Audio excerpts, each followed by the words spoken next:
Vamos a proseguir ahora con el análisis del rectificador de media onda. Vamos a darle algunos números al circuito para poder definir algunos criterios de diseño que nos pueden ser útiles para la utilización de este circuito. En particular, recordando lo que vimos en el video anterior, tenemos que recordar que el tamaño del capacitor influye en el tamaño de esta constante RC que tenemos acá y que por lo tanto es necesario encontrar un valor de C1 que me permita que este rizado, o sea, esta caída del voltaje no sea muy grande. ¿Por qué no vamos a poder alterar RL? Bueno, porque RL será la carga que yo voy a alimentar y que dependerá de otras circunstancias, dependerá del circuito que voy a utilizar y por lo tanto típicamente no están bajo mi control. O sea, lo único que puedo controlar es C1 para así poder determinar la constante de tiempo que define la caída de mi voltaje a la salida de mi rectificador. Es obvio pensar que si C1 es infinito, o por lo menos muy grande, esta caída va a ser muy pequeña. ¿Por qué? Porque la constante de tiempo será mucho mayor que el periodo de la señal que yo tengo. Y ese sería un primer criterio de diseño que podemos seguir para encontrar un valor de C1 adecuado. O sea, asegurarnos que mi constante de tiempo sea bastante mayor que el periodo de la señal de entrada. O sea, la inversa de la frecuencia de la señal de entrada. Acá tenemos, ahora sí, un modelo un poquito más realista de lo que está ocurriendo en el sistema. Estamos acá recordando lo que vimos en el video pasado. ¿Qué sucede cuando tenemos un diodo real? Bueno, que hay una pequeña caída de tensión en este diodo que es necesaria para que el diodo precisamente conduzca. Y hemos supuesto, ¿verdad?, que esa caída es lo que se conoce como V de on si utilizamos el modelo del diodo constante. Esto es VD. El modelo DC constante del diodo, perdón. Y aquí yo tengo esta tensión V de on, ¿no? Y vamos a seguir utilizando ese modelo. ¿Por qué? Porque vamos a suponer que V pico es mucho mayor que V de on y no es necesario irnos al modelo mucho más detallado que derivamos durante el estudio de la unión PM. Ok, revisamos un poquito lo que tenemos acá. Tenemos una carga de mi circuito de carga, valga la redundancia. Tenemos una carga del capacitor dentro de mi circuito de carga, que se produce una vez que se supera V de on, o sea que V in es mayor que V de on. Y llegamos a un punto máximo donde se cumple lo mismo que vimos en el video anterior. Tenemos un voltaje a la salida igual a V pico menos esta caída de tensión sobre este diodo. Una vez que alcanzamos este pico, la tensión Vin empieza a disminuir. Al empezar a disminuir, esta tensión que tenemos en el ánodo del diodo es menor que la que hay en el cátodo del mismo y por lo tanto este diodo deja de conducir. Pero ahora tengo una conducción por este lazo. Ahora el capacitor se me descarga a través de RL. Vean que yo puedo suponer que durante el periodo anterior no tenía efectos de carga sobre C1. ¿Por qué? Porque la corriente que necesitara Vout, perdón, la corriente que necesitara o que absorbiera la carga tal que me produjera mi tensión de salida, va a ser entregada por la fuente de tensión, que es una fuente ideal.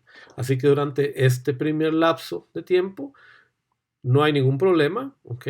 Vout sigue a Vin simplemente con un pequeño offset agregado, o mejor dicho, restado del valor de Vin de excitación. Una vez que llegamos a este punto, Vin cae, de manera que este diodo se me apaga y ahora sí, lo único que me sostiene la corriente de carga, la corriente que está corriendo por esta resistencia, es la carga que ha quedado acumulada en el capacitor. Bueno, Y por lo que ya sabemos de análisis de circuitos RC, esa carga va a ir disminuyendo siguiendo una función que ya conocemos, es una función exponencial de descarga. Bueno, aquí tenemos pues los dos modelos que aclaran lo que acabamos de mencionar, ¿verdad? Noten cómo este modelo implica lo que estamos suponiendo, que Vout va a ser igual a Vin menos una pequeña caída de tensión, ¿ok? Igual a V de on, y que una vez que el diodo se abre, lo que me queda es este circuito RC, que se va a ir descargando según las leyes que ya conocemos.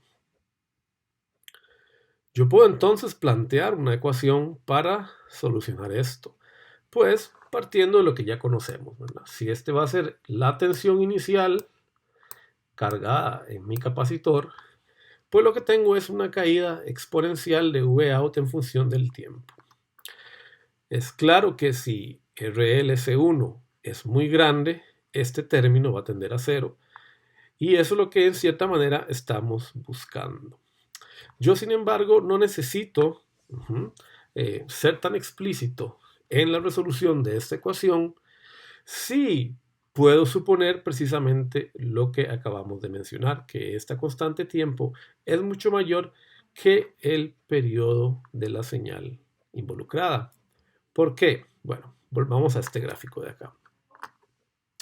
Yo lo que quiero es encontrar la tensión de rizado en el circuito. Este gráfico de acá está malo, por cierto. Aquí en realidad lo que tengo es V de on.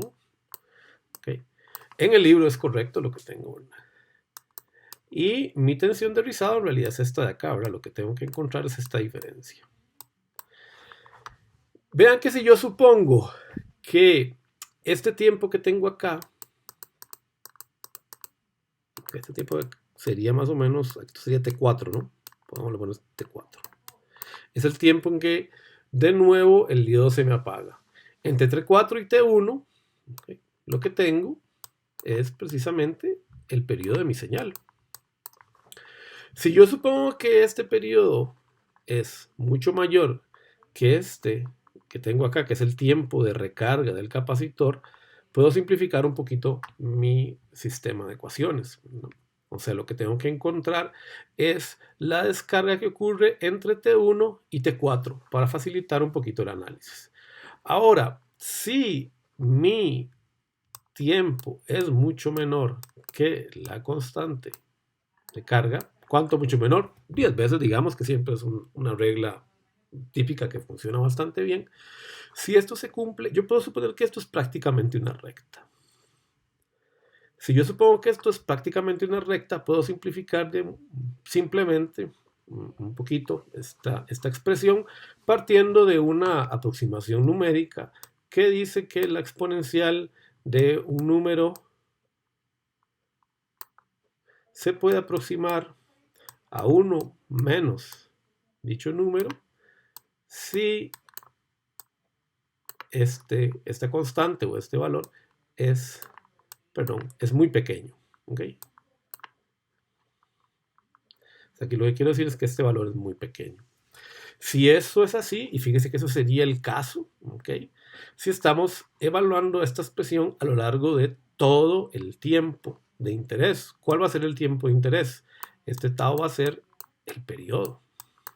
¿Okay? Este tiempo, perdón, por el cual yo voy a evaluar esta recta, es precisamente prácticamente el periodo si yo desprecio este pequeño trozo que tengo por aquí. ¿Okay?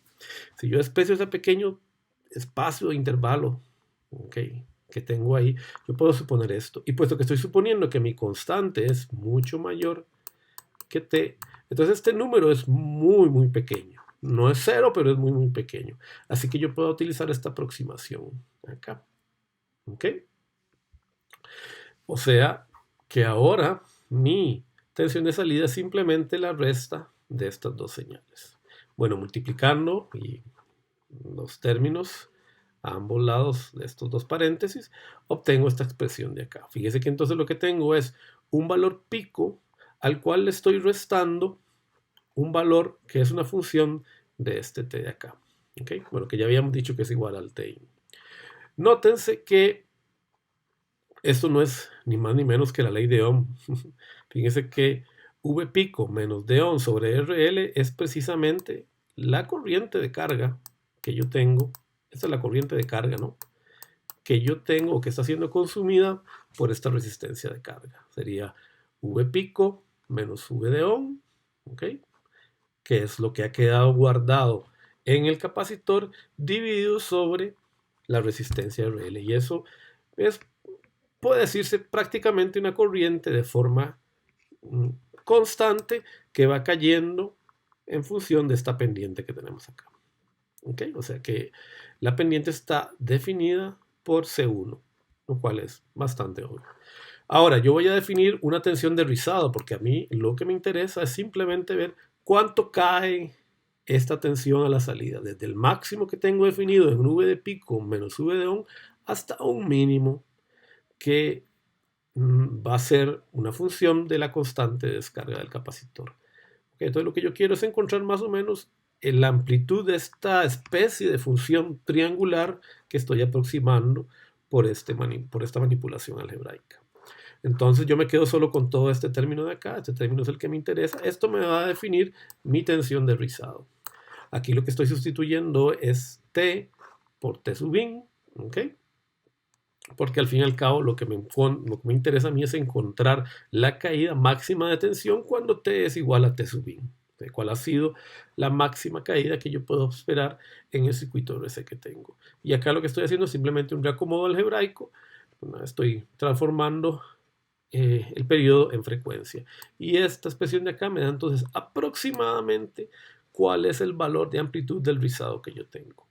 Nótese que esto solo es válido si esta condición se cumple, ¿verdad?